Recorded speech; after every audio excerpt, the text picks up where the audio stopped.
আমরা সর্বভারতীয় তৃণমূল কংগ্রেসের পক্ষ থেকে আমাদের জেলার সম্মানীয় সভাপতি অধ্যাপক ডক্টর সৌমেন মহাপাত্র মহোদয়ের নির্দেশ এবং আমাদের এই জেলার অবজারভার সম্মানীয় কুণাল ঘোষ মহোদয়ের নির্দেশ অনুযায়ী আজকে সুতাহাটা পঞ্চায়েত সমিতির অন্তর্গত মোট 16টি যে আসন রয়েছে সেই 16টি আসনের মধ্যে 13টি আসনে আমরা আজকে নমিনেশন করলাম। আমাদের সমস্ত প্রার্থীরা, আমাদের দল স্বীকৃত যে সমস্ত প্রার্থী তারা আজ নমিনেশন করলেন, সেই সাথে জেলা পরিষদেরও দুজন প্রার্থী তারা আজকে নমিনেশন করলেন।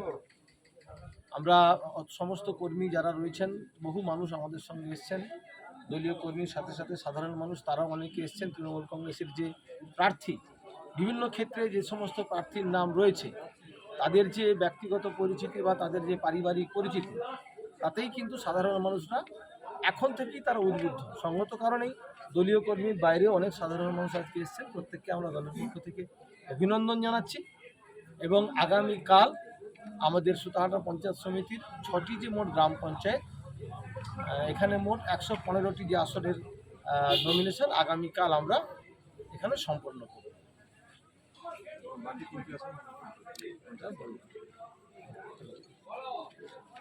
3টে আসনে একটা আসনে প্রার্থী